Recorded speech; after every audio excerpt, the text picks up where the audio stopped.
Welcome to Rising Above It. I'm your host, Nancy Siegel. Today's topic is living with death. And once again, we have a return guest, Dr. Lois West Bristow.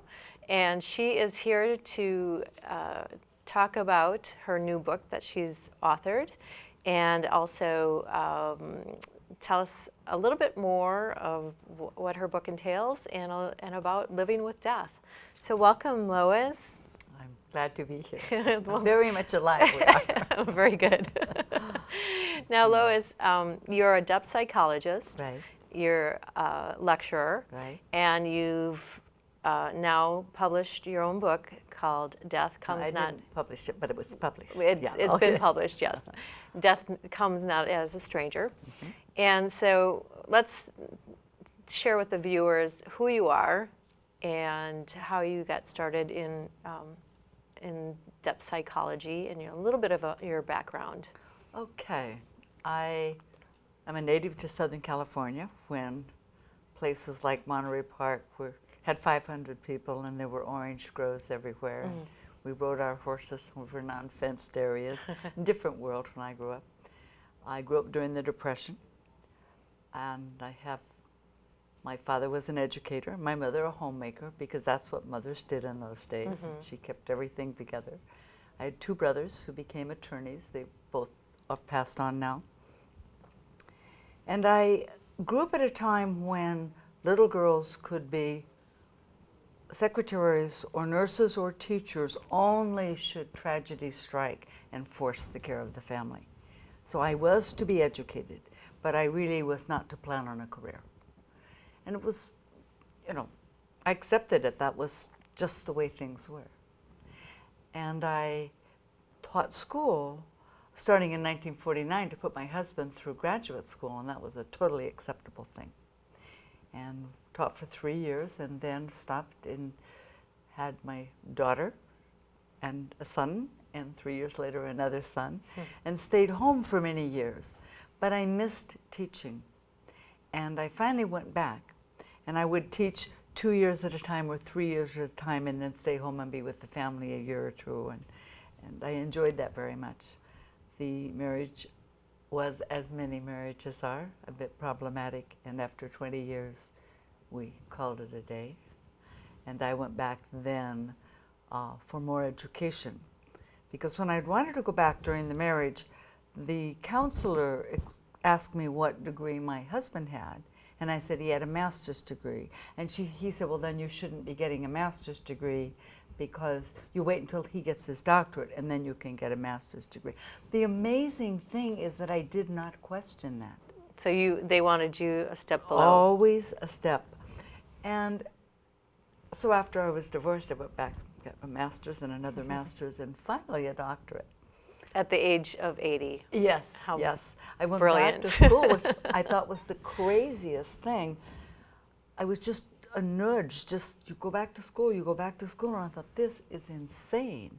I mean, I had a consulting firm with, 20 to 40 contract professionals with PhDs, and I didn't need to do all of that work and had no interest in working that hard. But the nudge didn't go away, and at 76 I enrolled, and I graduated 5 weeks after my 80th birthday. So it kind of was an unusual situation. That's amazing.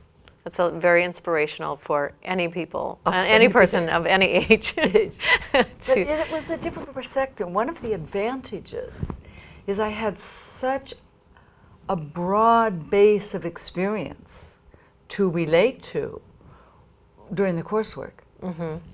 And it's strange to find one in the history books.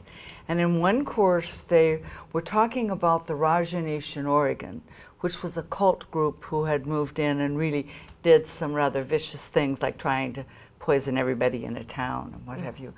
The interesting thing was I was an elected official at the time. I was a commissioner, like the Board of Supervisors here.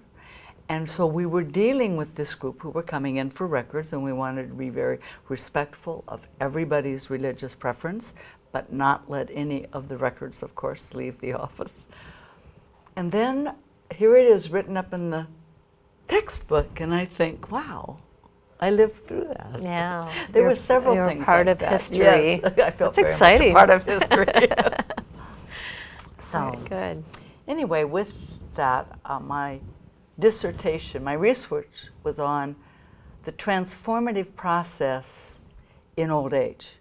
And since I was genuinely old, I could approach it from a very valid perspective. And this is how one continues to grow and expand and learn and gain consciousness throughout life. And in that process, I address the issue of death, which is very much part of being conscious in old age. And following the dissertation, it just took place. I thought, that's a book. I'll write a book. Of course, the book contains much more than the aspect, the one chapter in the dissertation on approaching death. Okay, so that's going to be my next question about the book. But let's talk a little bit about depth psychology and explain to the viewers what exactly depth psychology entails. Yes, you've probably asked 5 different depth psychologists and get 5 different answers. Okay. It's based on Jungian psychology, and Carl Jung was a leading mind in the psychological world. It looks at the role of the unconscious and how humankind have manifested in mythology and symbol and behavior. And so it's one of the many approaches that people can take to sort of untie the knot when you get stuck in life and you have things happening that you don't understand and are angry about and are miserable. And it looks at some of the ways you manifest those behaviors and what they represent.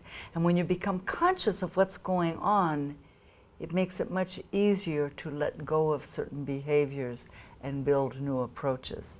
So I keep a very small practice because I enjoy doing it.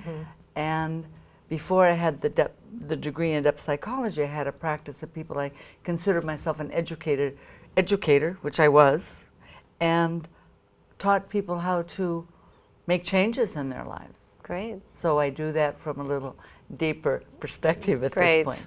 Great. Okay, let's talk about your book. Death comes not as a stranger. Tell us about your new book. Right, the book.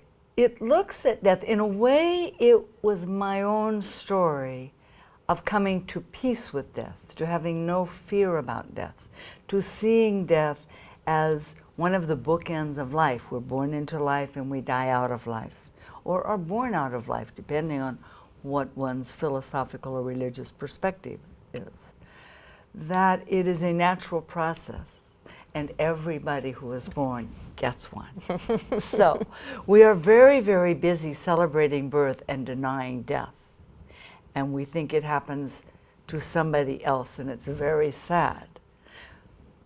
But many, many people refuse to even look at the fact that life does end. It is finite. So this book looks at the finiteness of death, and it looks at the naturalness of death. And it is a matter of accepting the process of death. People are afraid of pain. There's pain with childbirth. I'll tell you a little secret. There's some pain in life, in case anybody has had their eyes open. And there's pain in death. There are more peaceful deaths than there are painless births. You hear about people just dying in their sleep, or just dying very peacefully. There are other people who go through very severe pain. And I wonder if that isn't exacerbated sometimes when we're doing just invasive procedures to try and stop death, when death is in its own process.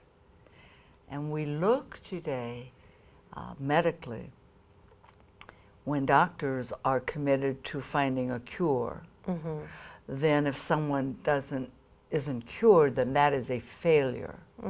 And it really isn't a failure, but it is looked at as a failure. I always get a chuckle, I guess, out of they saved somebody's life, or somebody's life's been saved or spared. Yes. And in essence, it's not true. No, it's not true. Someone may have been given some more time. Yeah. Yes. And many, there is no more time to have.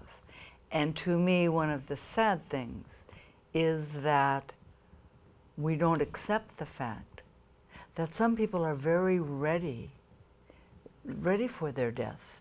And they don't want to be resuscitated and resuscitated and resuscitated. And it's very important that you have things in writing. We'll deal that in another section of the book. Yeah. But Great. What motivated you to write this book? you know, it's like a lot of things that happened.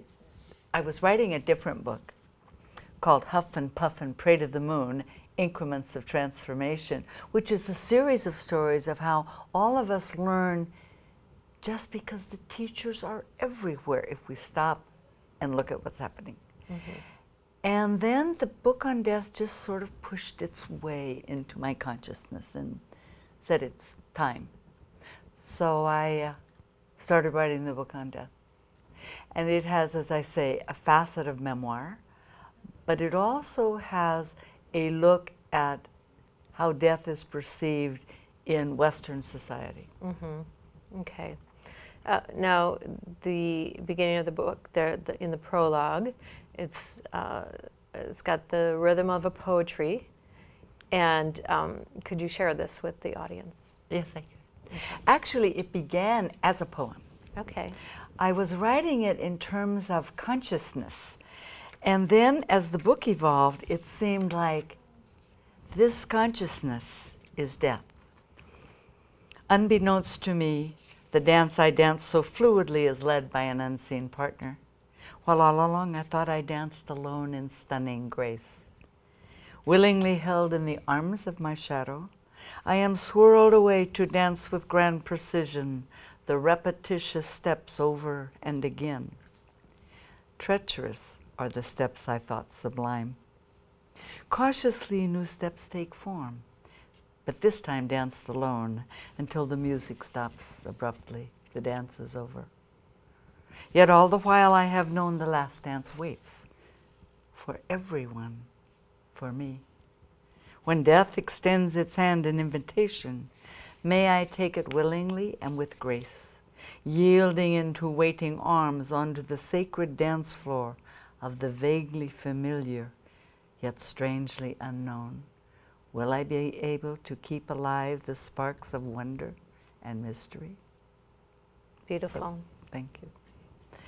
And anyway, I really had an early fascination with death, even though it was quite superficial in the beginning, and it was about what happened to somebody else, and we all were very sad, but I didn't look at it right in the eye for a long, long time. As most people don't. Yeah. It's kind of put it off to the side. Put it off. It's with us all the time, and when we accept the fact, all of that energy that goes into the denial and fear is free, and we can invest it in living. It's amazing how much more vitality you have for life when you no longer are afraid of death. And I believe that to be true. I've never really had a fear of death too much. We also, you know, we all have, I think, we all have a part of us that is like the unknown. However, when I had the mercury poisoning, there was many times that my body was starting to shut down, and I didn't know whether I was going to live or die the next moment. So for basically over 12 years, I didn't know what was going on with me, and that would be in the back of my head. And I learned to just completely surrender. And every time that happened, it was like somebody plugged me back into the wall socket, and there was a surge of energy that went through me, and I'm like, okay, it's not my time. It's not your time. Yeah. It's not my I've got time. much more work to do. Yes, I, for a short while, was going through the elderly version of the biological clock. You know, women are passing the childbearing age, and they get this, you know, it'll be too late, it'll be too late. And I was feeling like I won't have time left to finish what I want to do still. And it was taking up so much of my energy, and I thought, that's crazy. I'm going to live when I live and die when I die, and I'll get done when I get done. Right. It was amazing I was able to just let that go. Your mic. but it was, oh, thank you. So that was taking its space. And it was nice to have the energy back to do something with. Good. Yeah. Now, your book is, a lot of it has your own story Right. in it, and about coming to peace with death. Would you consider it a memoir? I thought of it as a memoir for a short period of time, but because it looks at broader factors about our societal disassociation from the natural world and our obsession with youth and the pressure on us to stay young. You know, getting old is like, whoops, you mustn't do it.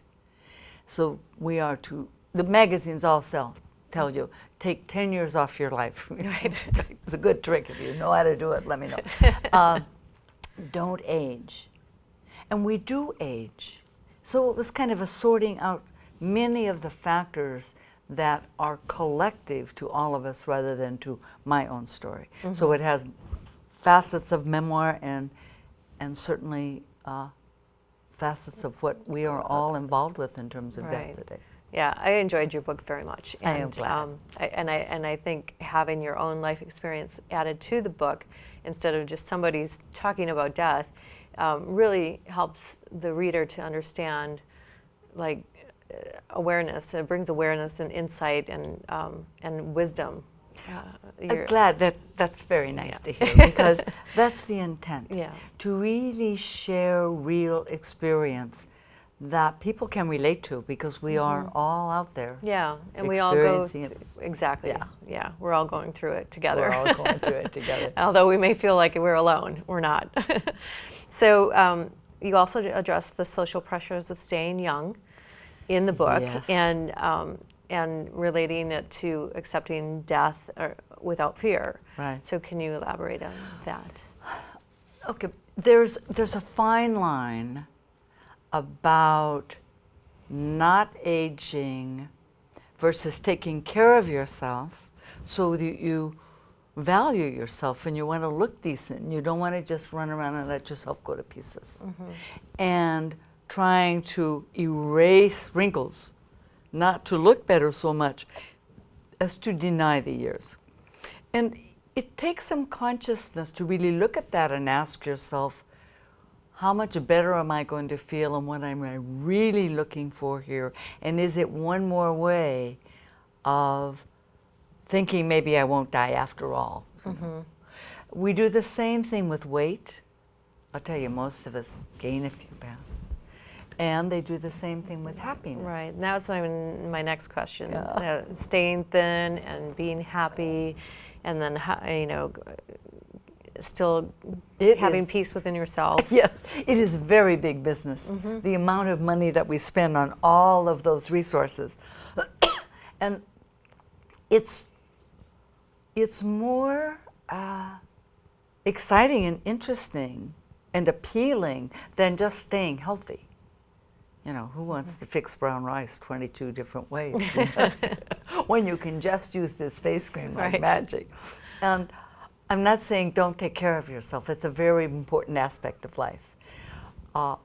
Thinness keeps you healthy. None of us are as thin as we want to be, but it has become so extreme that we are constantly dieting and messing up our metabolism rather than eating well. And the next one that I think is really, it's upsetting in a way because it demands that you're happy. And it's interesting to notice that the happiness symbol today is a flat, shiny, plastic, immovable, fixed smile. And that kind of happiness is just about that shallow. Happiness is one of many emotions. And we need it and we use it, but we also use a lot of emotions in the tools that we navigate our lives with. And so I think of it as terms of a contentment where you are comfortable with who you are.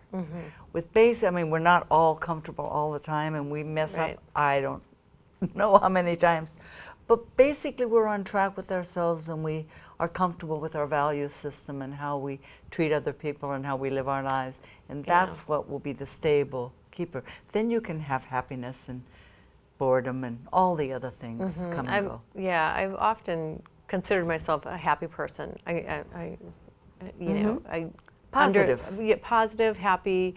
You know, it's pretty consistent. I have my days, but you know, we are human, and we have that, and we have that. The trick is when we have our days or are feeling all of the other emotions, nothing is wrong with us unless we drop into a deep depression, and then we may need, you know, medical help to get out of it. But most of us just have the ups and downs of life. Right. And then if we're feeling angry or upset or insecure or any of those, something is wrong with you? No. We all go through all of that. And that's kind of the insidious side of you better not be happy. Yeah. Yeah. We often hear the term aging gracefully. And so can you tell us the difference between aging gracefully and trying not to age? Trying not to age. Well, for one thing, aging gracefully is a possibility, and not aging is not a possibility. So True. that makes it very, very Easy. clear, right? And so I think part of aging, as I say, gracefully, is the acceptance of the stages of life. Because old age is as valuable and vital and exciting stage as any age. And I've heard people say, well, it's too late for me now and I can't do this and I'm old and I don't like being old. There are ups and downs in absolutely every single stage of life. And this has advantages and disadvantages. The disadvantages is the short-term memory develops a new filing system in the brain and you can never find where it put the word that you must have right now. But 2 days later you'll remember it. Now, I'm not saying there are times when illness and disease are destroying factors that have nothing to do with sort of a regular, natural growing old. And I'm not addressing the extreme medical positions in the book. I'm just looking at old age is really a pretty great time in so many ways. I'm enjoying it. Good. Good. And you're doing great. You're, if you want to share your age with the viewers. I am that age. I will be a great grandmother in January. Great. Congratulations. That's And exciting. a funny little story. I'm giving the new baby the rocking chair, the little tiny baby rocking chair that was whittled with a pocket knife in 1856 because my ancestors were the first settlers in Lane County, Oregon. Goodness. And so my great-grandfather was named Lafayette Bristow, was instrumental in getting the university into Eugene and started the first newspaper. And Wow. anyway, he whittled the chair in the 1850s, and my grandfather had the chair, my mother had the chair, and I have the chairs. So from his birth to my birth is 97 years, and I think, wow, from covered wagons and no plumbing and no electricity and no, you know, was very connected with nature life. You did everything yourself. And then my birth in 1929 to my granddaughter's birth, going just from the years, will be 84 years. So there's only 13 years different. It's so amazing. That's amazing. And What a beautiful gift, too. And so I'm having its new little rawhide seat rewoven, and that will be, we don't know what it will be, because they said they just wanted a baby. I loved it. That's lovely. Yeah. That's a beautiful gift. They are appreciative, too. With amazing history Yes. connected to it. Okay. You talk about imagining earning the right to die. And can you clarify? Yes, almost tongue-in-cheek. But we have this common perception as, oh, I don't want to die, I don't want to die. And I think it's sometimes fun to just look at a different perspective to kind of shake loose the patterns. What if we were not allowed to die? We just deteriorated forever unless we had earned the right to go on, to graduate, so to speak. Maybe no, thank you. Yes, right. Then it makes death appealing. Because, and have we lived our lives fruitfully? Have we been helpful? Have we been honest? Have we contributed? Are we kind? All the kinds of things. And that was just a little fantasy twist to introduce, like, there are other ways to look at dying. Mm-hmm. And everybody gets it whether they deserve it or not. Yeah, that's an interesting perspective. Yeah. To turn that little twist on it. Turn that little twist. Yeah, and it kind of makes you think twice. It's not so bad. Right. Thank goodness. It's not so bad. Yeah, don't I'm all want to for be it. around here for 150 years. Right. So. Now, you mentioned that you have sentiments about birth and death, and that they be reversed. And in our attitudes, yes, it's part of the same and another thinking. Intriguing twist We're to this. thrilled to death with no birth. I mean, I'm so excited about the great-grandchild. Mm-hmm. And we are so sad, and we're so sorry to someone who is, failing and getting older, they're going to die, and we feel very sad. I thought, what if we turned it around? We looked at this new baby and said, oh, good grief, what life lies ahead? This poor little thing is going to have so many hardships to deal with. And then look at someone who is finished and say, congratulations, you made it through. We're so proud of you. Which is another way just to balance out the extremes with which we face coming in and departing. Yes. But they're not serious, but they are interesting. It's an interesting perspective, yes. too. Yeah, I found that food for thought. Food for thought. Great food for thought. So let's address the importance of paperwork, to have that in order. Explain to us why it's important, and also why you can't tell your family doctor or the family doctor of what the family or the person that is passing. Oh, right, why we can't just come in and make the decision. Exactly. Okay. This And is important information that everybody so needs to know. Important. We have options today. We have a climate in our country that denies death and says, do everything possible to keep me alive as long as possible. We spend more on the last 6 weeks of life where life is in the terminal stage, not 6 weeks of heart surgery and recovery and go and live 20 more years. We spend more on that period of time than we do on the national education budget. Now, if this were a constructive expenditure and brought people peace and comfort in dying, we may have a different look at it. But many people would rather die peacefully and have the soul cared for, the heart cared for, the emotions cared for, where you have people around you who love you and make you comfortable and give you relief of pain, is a much more inviting picture for many. And I've heard person after person saying, I don't want all that stuff. Don't put all those tubes in me. When it's my time, I want to go. And I've told everybody in the family. And they think the job is done. And that their cousin can come in and say, you know, my cousin said she didn't want this, and I'm going to pull the plugs. You can't do that. There's a law.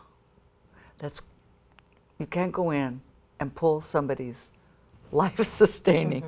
What if you went in the wrong room? I mean, there could be a problem. Yeah, true. So have it in writing. People really think it's taken care of. They know how I feel. Doctors are bound by hospital policy, by legal restrictions, and by their own philosophies of we must do everything. So have it in writing ahead of time. Additionally, it is an unfair position to put your family in this state where they have to make the decision. And what if this really wasn't what you wanted? And what's going to cause more or less suffering? They should not be burdened with that decision. People should take responsibility themselves and say, this is what I want for the terminal stages of my life. And we have the means to do it. You can have a living will, you have a power of attorney, you have all this paperwork, and it's available. Go to an attorney, download it from the Susie Orman show. and have it filed and ready so that everybody can be relaxed and know they're doing the right thing. Yeah, I would suggest putting somebody in charge of that, or at least a couple people in charge in case something would happen. I know from my own experience, just in the times that I had episodes where my body seized up and I had nobody there to tell them, you know, like, you can help her by just, you know, breaking the spasm or whatever. And also, even though I had a wrist, Right. medical wristband on, it was never found. It was like I had been misdiagnosed, but I wore this medical wristband, yet even the medical professionals never even bothered to look. So we have to be proactive as the patient. You said it absolutely. We must be proactive. We must take responsibility to see that what we value and what we want for ourselves and for our family is taken care of. Yeah. And we have the power to do it. And not very many people have done it. That's true. Yeah. That's something that people really don't. Can't stress it enough. Yeah. Very important. I think that's great advice that you shared with us. One woman Very that important. a doctor friend was telling me when he was an intern, it was in a large nursing home, and she was had been there quite a while and was, you know, quite compromised health. And she went into cardiac arrest, and 2 physicians resuscitated her 16 times. Oof. Got her heart beating, put her in the ambulance, and sent her to emergency at the hospital, just, you know, going, we did it, we saved her. And she arrived at an emergency with 3 broken ribs and died within hours. And I think that that is cruelty. I would have to agree. Yeah. Comes to a point. There comes a point. There's a fine line, right, you know, where that should begin and end. But I don't think it's as fine as people think. I think doctors really know the person has entered the death process. It's the last process of life. And hospice is a program that treats people not to heal the illness and have them live long, but to make them comfortable and heal the soul and treat the heart and the feelings. And I want to talk about hospice. It's a marvelous organization. Tell us about you've. I volunteer. You volunteered, and you tell us some stories about the hospice in your book. And what would you like to share? I actually volunteered at hospice as a field project when I was in the doctoral program, and I was drawn to do this. And it was one of the most rewarding, moving, worthwhile, soul-fulfilling times. And with one woman especially, it's like in this brief time, we forged a friendship against the odds. And the connection was so deep.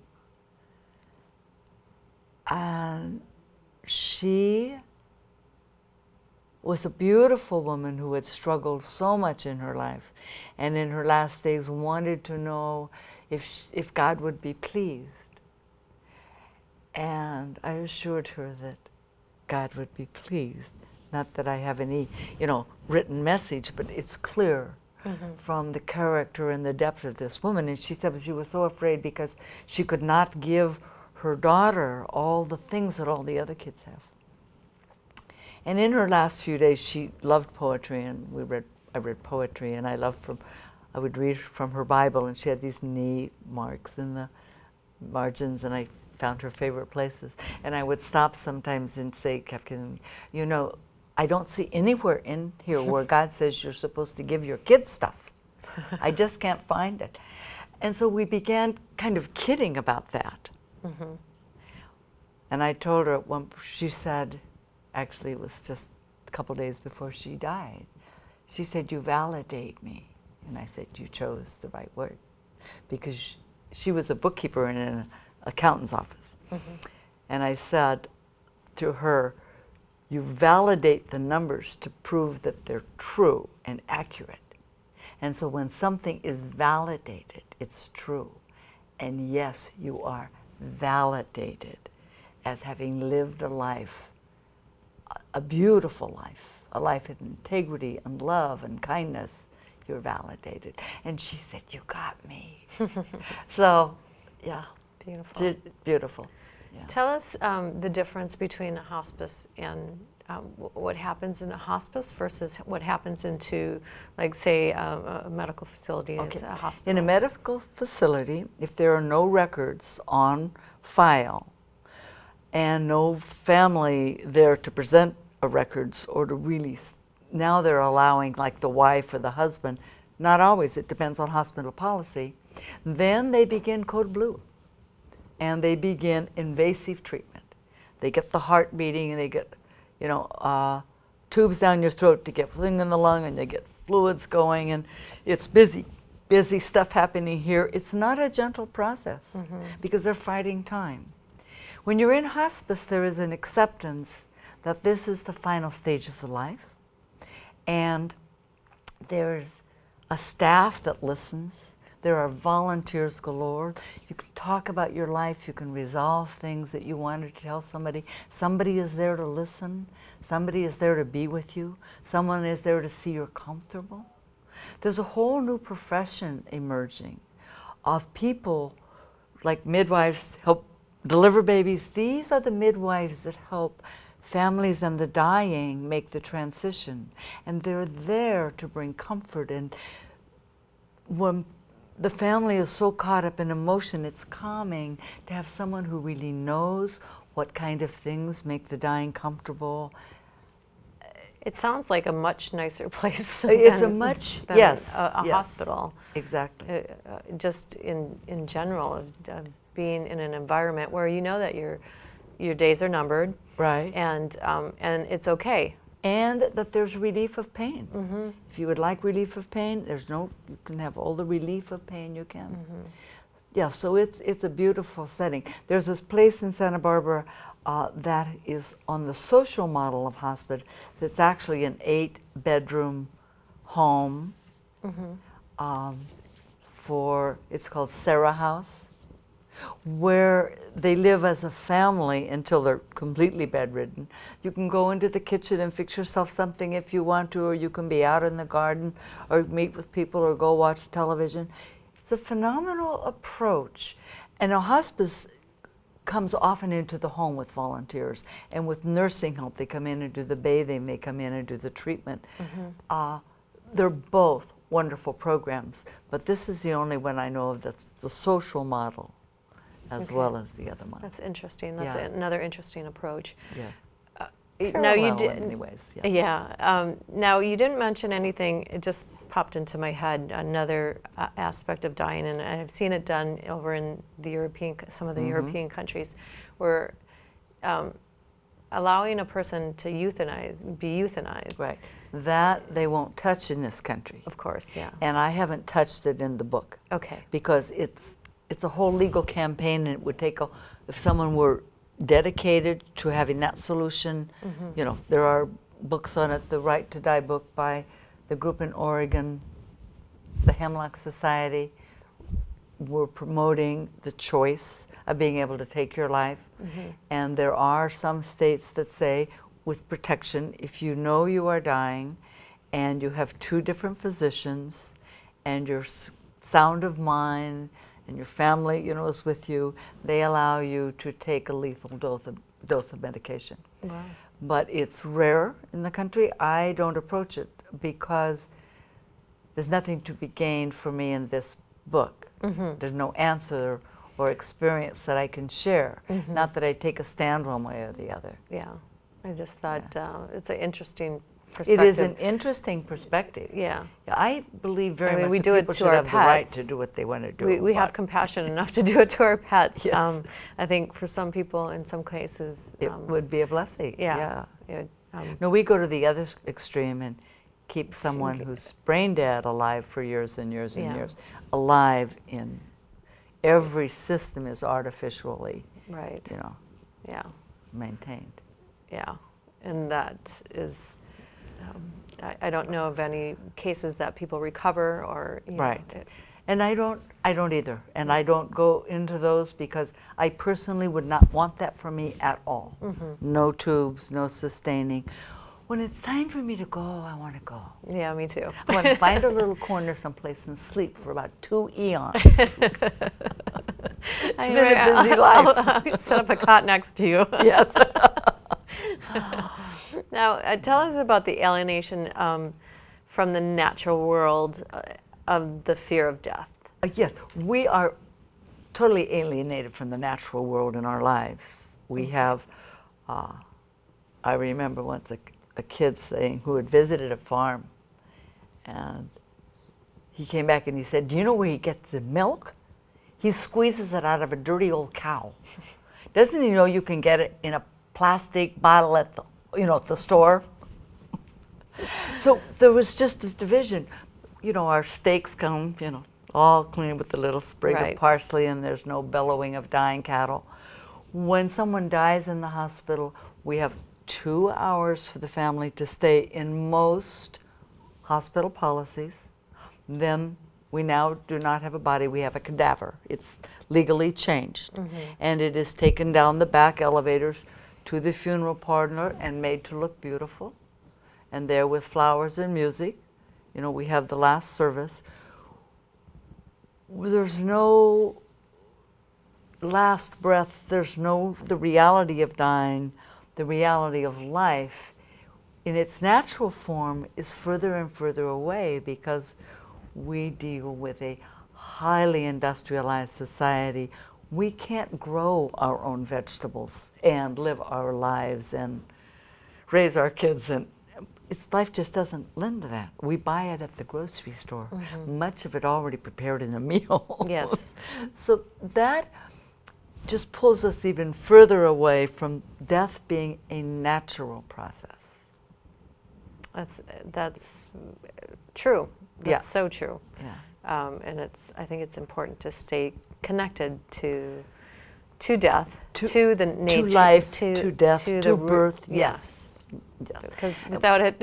and one of the reasons that I looked at it from several different ways is that the more conscious we become of how we have moved out of that to where death is such an unknown, the more anxiety, the more fear, the more denial, the more getting caught up in all of the strategies that don't get old.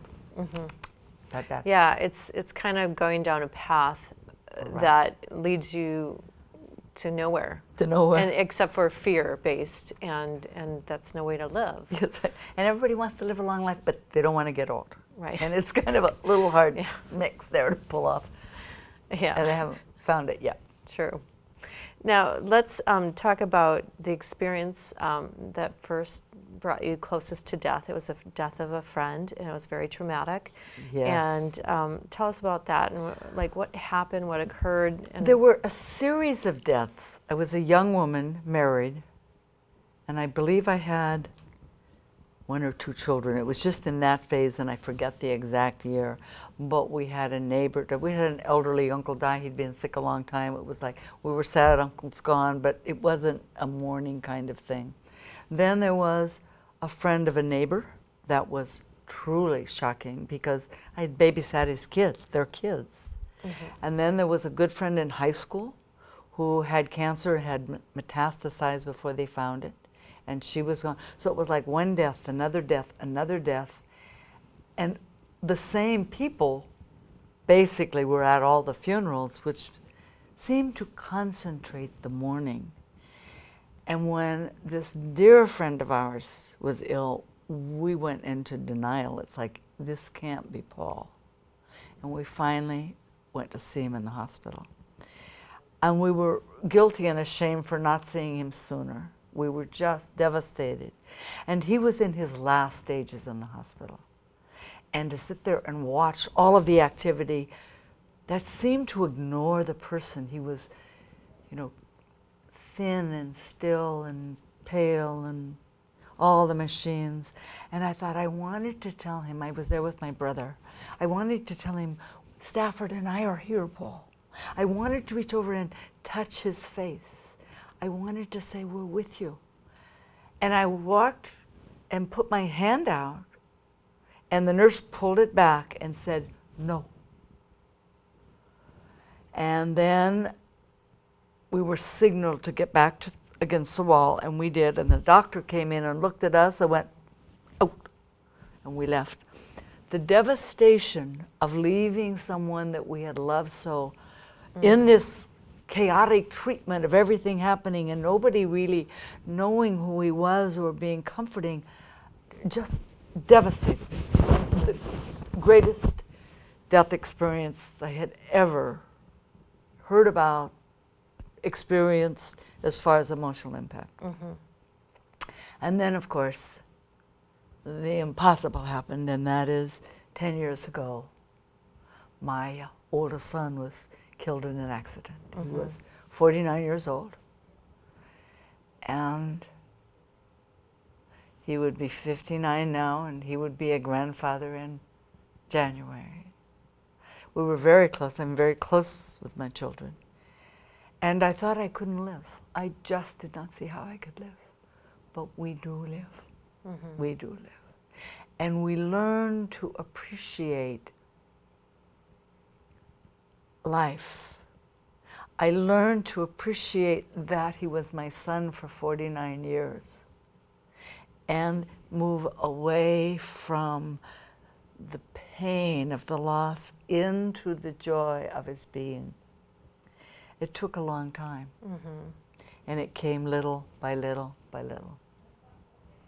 That's it's good that you can talk freely about it, and about your son's death. But I mean, and besides just death in general, right? It's not an easy subject for people to talk about it, because people get emotional. They're still grieving at some level sometimes, and I find no problem talking about Brad. And at the anniversary of his death this year in February, I had a strange experience when I realized that I was no longer grieving. And I thought, what can I say? What will I say? How will I explain this? Then I thought, will somebody think I don't love him? And then I had the insight that that grief has served a function to stay close to people we love, to keep them in our lives, and to make a statement on how important they are. I don't negate that at all. But I feel that it was important to share, even though it was difficult to share, that grief can also heal, and the appreciation and joy of having the person in your life can take over. That doesn't mean that I don't have periods of time where I miss him so much. Or I talk to his picture and say, you know you were supposed to stay in line and I go first. Mind the rules. And you know, he would have said, when do I ever mind the rules? But his death has taught me a great deal. And it's good that you have moved through the most devastating part of it. It's a devastating loss. I just from the loss of my loved ones in my life, I know it's hard to deal with the grief. Yes. But you move through it. You move through it. Yeah. You move through it. And now, and you write about pain, and this, and you state its purpose. And do you believe that this pain all has a purpose? I wouldn't know if I know if all pain has a purpose, but I feel that pain has a purpose. Much pain has a purpose. It certainly gets our attention. And it has a stop if we will just stop and listen to what is happening. What is the body telling us? What is it that we have to learn? And I have some samples of things. It's kind of like, pay attention. Exactly. It's like, are you listening? Exactly. Yes, are you listening? So pain also, when you go through pain and process it and don't just leave wounded and victimized, you grow incredibly. Jung said that, you know, no one grows without having been through pain. You don't have the depth of the understanding or the expansion of consciousness if you've lived an isolated life and not been challenged. And I have to agree with that. I myself have been challenged. Yes, quite a few times. Enough already, all right? Enough already. I keep saying I'd like a vacation. I know, yeah. It's like, okay, is it going to stop yet? Yeah. I'm like, I need a break. Yes, I'd like, yes. I used to say And then that. I look at other people, and they've had just a kind of happy, sheltered life, in a sense, that like everything was easy for them, and they just go about life. And I wonder how much more enriched my life is because of that. I have to say that there are people who look at my life who really say, Lois has everything. How can she just have such a glorious life? I have a glorious life. It has been loaded with pain as well as joy. It's been a lot of mountains to climb and a lot of other things. And I wouldn't trade it. And it's a vital life. But when people look at someone on the outside, they don't really know. I mean, oh, she does this, she does this, she does this. What a perfect life. And I think, yeah, but not. It's like people would say, when I've been self-employed for 42 years. And so I said, oh, you work for yourself, you can set your own hours. And I said, yes, you can. About 18 a day, actually. Yeah, exactly. But you can set them. And if you don't, you won't be self-employed very long. And so the perspectives take a little balance. Because I have not encountered anyone who hasn't had some suffering. Sure. Yeah, we have. I'm sure we've all had it. We've all had it in one way or the other. And some of it is more vivid, like when you are in this physiological state. When your body is shutting down, that's like pretty apparent that this is a crisis. Right. Yes. Yeah. Yeah. Yeah. And, you know. But you could say enough already. Yeah. I know. Just enough. Stop. I'd like a little rest. Yeah. I think it's my resting period now. It's coming up. I get to enjoy life, I think, maybe. Think. So I'm still looking for mine. Go ahead. You're not done yet. Yeah, I'm not done yet. Oh. Now, one of the chapters is called Flirting with Death Practice Runs. What did you mean by that? All of us have experiences where we could have died. You certainly have had them in your life. Either, or something happened that changed what we did. We didn't take that road trip and they had a terrible accident, or we missed that flight, or we thought we had a terrible disease and we really didn't. We have a fall. I took a terrible fall. You had it, yes. And it was not one of my cleverer projects, for sure. And we realize the nearness of death at those times. I call them kind of practice runs. And the time that I knew without a doubt that I was going to die was when, I don't know what happened, but I went to sleep driving and went off the thing and then spun back out into the freeway. And as I was spinning around, I was like slow motion, calms, and I thought, I'm going to die. I'm going to die. And then I thought, on the freeway? But I didn't die. I spun off and I hit the concrete pillar and took up the side of my car where the windows were all popcorn glass and the freshly filled gas tank was making like Old Faithful, big, high. And finally, I kept checking myself to see where I was broken, but I wasn't broken anyplace. I kept saying, I'm not hurt, I'm not hurt. It was amazing. That is experience. Amazing. And the ambulance came and the police came and the fire department came and they wanted me to go to the hospital. I kept saying, I'm not hurt. I don't need to go. And the policeman was so frustrated. He said, I can't just leave you sitting by the side of the freeway. So I said, I'll go with the tow truck driver.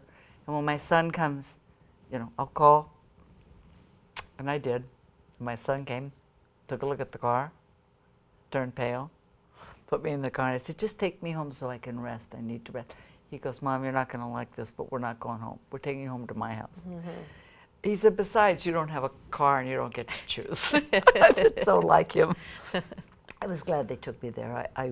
The blow to the body, I slept and slept. Yeah, you and don't slept. feel it. It's like kind of a Nothing delayed was reaction. broken, Yeah. right. But I had a pretty the severe trauma. Yeah, that's very traumatic to the body, and oftentimes you may feel okay in the beginning, but it could be minutes or hours or days later that you feel the repercussions of something like that. Right.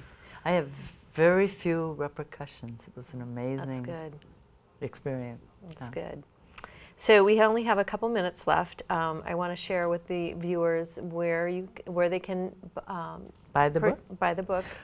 Local people can find it at Chaucer's. Okay. And of course it's available on Amazon and the e-publish sources. Okay. And it was supposed to be in bookstores, but we're having difficulty tracking down that connection. So if they have difficulty, just be patient. Maybe choose another method, maybe Amazon or the e-books. They can get it from the publisher, which is Summerland Publishing. Go on their website, Summerland Publishing, and they're right there. And you can order directly from them, and they have the book. They also have it at, of course, the bookstores where I live, in Chaucer's in Santa Barbara. Are you doing any speaking engagements? I'm going to be starting, I think, in March. Okay. I want to, the plan is taking shape of doing certain things first. I did speaking all over the country in the 70s and 80s and speak intermittently now. But I plan to go back at a more concentrated level again. Very It's good. something I've done a lot of and enjoy. And you have a lot of wisdom to share and inspiration. So we'll see I'm a follower. Okay, that's a good thing. So, quick question before we tie things up. The chapter about the search for the sacred. You believe that dying is a sacred event, and that yet you don't give any right way or wrong way to approach it. No, one of the things I do point out is that most religions and cultures look at death as a sacred process, and most consider an afterlife. But it isn't my role to define anyone's answer as more appropriate than anybody else's answer. The comfort that I have found to feel like it is part of the sacredness of the universe, the natural birth and death cycles of coming through, it seems so much more palatable, so much more real, so much more comforting to me. And so I've shared a lot of the things where I can truly say death does not frighten me. Now, if somebody were to come at me with a dark knife at the club, I would scream bloody murder, fight back, run, and be scared to death. Because there's the fight or flight. If the doctor said, you've got 3 months to live, I would set about making sure that everything was in order. Very good. So 2 different approaches. Great. So that's about it for today. We'd like to thank you for joining us. And remember, when life gets you down, you hold the power to keep rising above it. And I'd just like to thank Sammy Thomas for styling my hair today again. And of course, Lois, thank you for joining us. Oh, we got cut off.